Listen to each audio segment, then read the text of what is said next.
That's right. We had the Jack Daniel's wine, or whiskey, and the pecan pie, right? Absolutely. And now it's about crisp white wine on a hot summer day, and here with 5 selections under $20. That's the best thing about it, is Aaron Chenault, owner of Viva Bene That's right. in Hudson, right? That's correct. And You that's got it right. Italian for?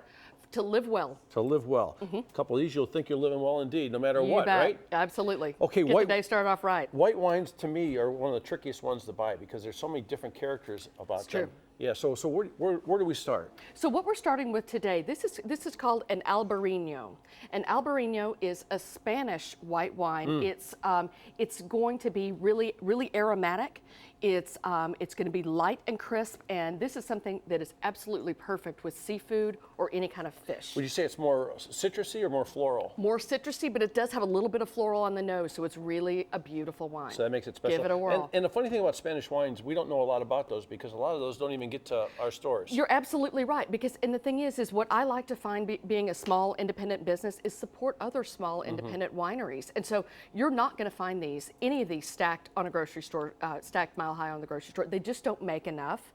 And what I really like about these producers, and actually this is made by the Torres family, both of these wines are, it's 5th generation, and they do everything by hand with little to no intervention. So they really do it right. A lot of craft that they've been doing it a long time. And we're talking about under $20. Yes. Now this one I see, it looks like a lighter white. It does, and the bottle almost looks like it would be a Riesling from Germany, but this is actually, it's interesting. This is called the Esmeralda, and the Esmeralda is actually a Moscato blend. A little sweet? It is a little sweet, but not overly sweet because of the blend. And so what makes this really nice, it's going to please both people if you like a sweeter wine or even a dry wine. And if it was me, put that up with a spicy international dish. My personal favorite is going to be a spicy Thai dish. It's gorgeous. Or Indian food?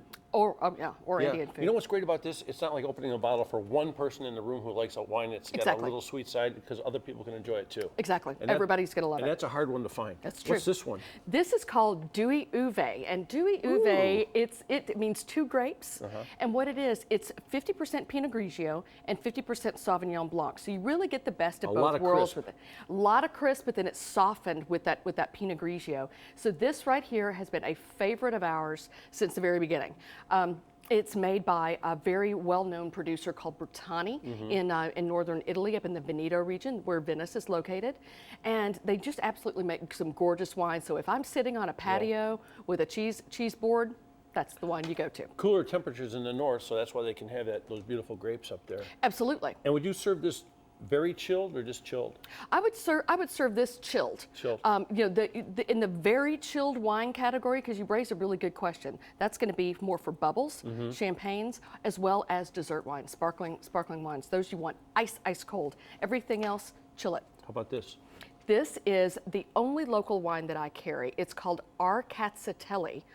It's made by M Cellars. We actually carry several of their wines, and they do such a gorgeous job. They're not very good spellers. This is actually, for anybody that wants to come in and find an interesting grape varietal, if you're having a block party wine tasting and people are supposed to guess the varietal, do this, because nobody's ever going to guess it. This is actually a Ukrainian grape.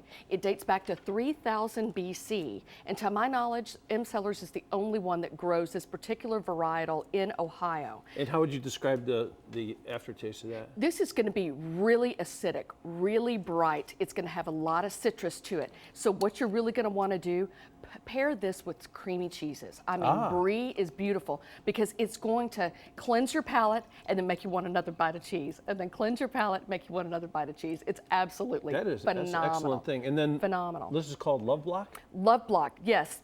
Love Block is... I'd love to give you one. Well, thank you. Cheers. Love Block is a traditional Sauvignon Blanc out of New Zealand, and I know that most of us have seen Kim Crawford's Sauvignon Blancs listed there on wine lists. What's interesting about it, Kim Crawford started about 20 years ago, and whenever he first began making wine, he had to put all of his wine expenses on a credit card.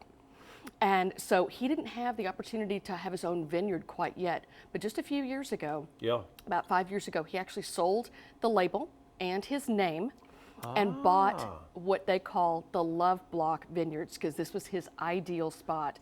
And you can only find his wines. He makes Sauvignon Blanc, Pinot Gris, as well as Pinot Noir, and you can find it actually only on the back label. That is terrific. He used to make some sparklers too, didn't he, a long time ago? You know what? He may have, but Yeah. right now he's just focusing on Sauvignon Blanc, Pinot Gris. How do you say it? Pinot Noir. Viva Bene? Viva Bene. There. Cheers. Very nice to have you.